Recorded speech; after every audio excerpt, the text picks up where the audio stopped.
I'm talking with Garth Watson. You're the founder of Libryo. What is Libryo?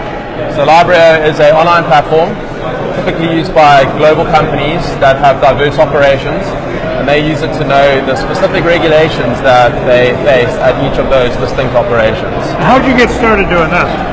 It's a good question. It's a series of opportunities, really. I co-acquired a consultancy that helped companies with management systems and legal compliance.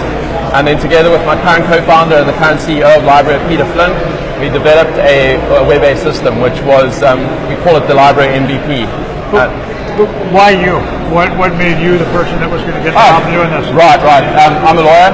I practiced law for about 10 years. A couple of reasons. Firstly, I realized that I added lots of value to customers, not necessarily billing lots of hours, so there wasn't a correlation there. Right.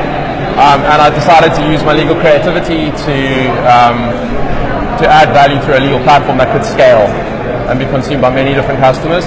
And then the other thing is we got quite a passion. I have quite a passion to see companies operate justly, and that starts with keeping the law. Right. And if companies could just keep the law that applied to their operations, we'd be better off as a planet, I think.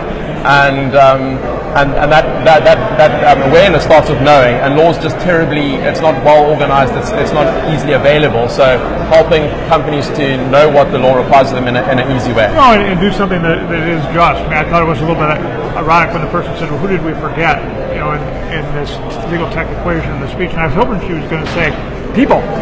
Right. Really, I didn't even hear that yet today. We're sitting here at Geek, which is one heck of a conference. It's great. Where are you based in London? In London. I live in Oxford, and I'm from Cape Town originally, Cape Town, South Africa. What really?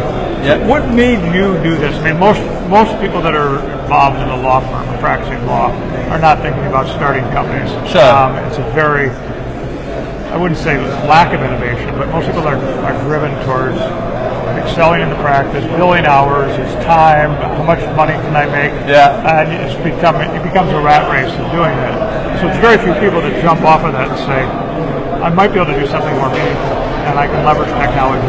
Yeah. What made you do that? Nothing made me do it. I chose. You did. I get that, but you were driven. Yeah. So there's a passion there that I've discussed in the answer to the previous question. We had but you've left something behind. Are you still practicing law now? No. Yeah. No. So when you leave some level of security and a salary, and some track in that direction, you go off to something that's not certain. Why were you willing to do that where other people may not be willing to give up that level of security? I guess I've always been the kind of guy that it takes a calculated risk. I'm a mountain biker. I enjoy snowboarding. Right. I enjoy something that's exhilarating. And honestly, I think this is something that the world needs.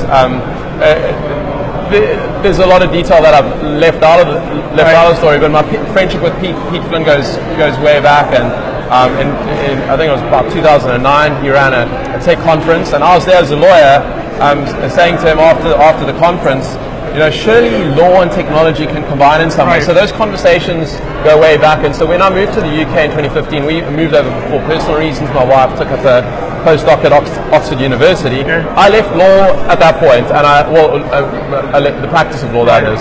I chose not to become a UK regulated solicitor and decided to rather kick the tires on the UK market. And we discovered it wasn't just a UK need for our Libryo MVP. It was actually a global need, and it was at that point that we said, we're going to incorporate, we're going to roll this thing, we're going to get it venture funded, and we're going to go as global as we can. So you did venture fund it, bootstrap it?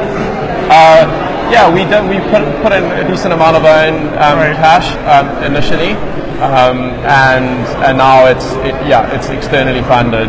When did you think, okay, this might make it? We're going to be okay.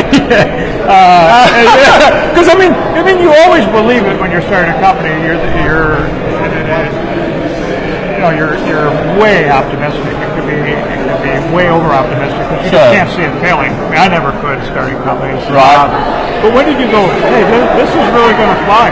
This is, you and your co-founder may have seen that.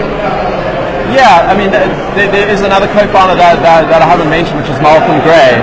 So there's three of us actually, and I think when he joined us initially, so he joined us at the stage where just before where we decided we're going to do this thing. Right.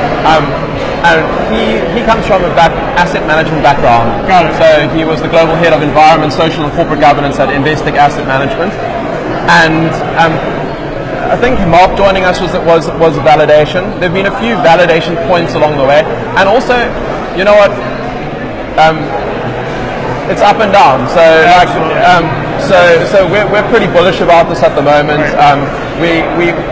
When we landed our first, we call it an elephant deal, so a deal in excess of 100K. That was a good moment for us. International telco needed to know their precise environment, health and safety regulation at each of 30,000 cell phone towers, masts over some excess of 30 countries, and so we rolled that out. Was there ever a time that you thought maybe this isn't going to make it? Yeah. And do you remember, were there particular times, or is that roller coaster that you're on? You know, like as we approached, there was a time where we needed to raise our seed round. There were moments there. The more we go, we're 22 strong now, and operating in a number of different, well, not operating in a number of different countries, but servicing customers in a number of different countries. So yeah, we're de-risking the business as we go, but it's still risky. Yeah, it's all risky, but you build a nice team together of 22 people. Absolutely.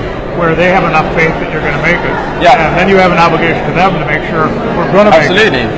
What would you tell other people that might even be in the audience today, like you would be at a legal tech conference in 2009, to the back of their mind, they're thinking about doing something around legal technology and innovation? What would you tell them? They got to bring that to the front of their mind. Okay, so you don't simply start a company. It's really difficult.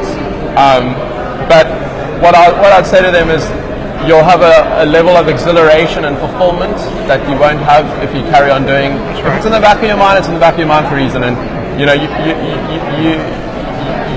have a high level of exhilaration.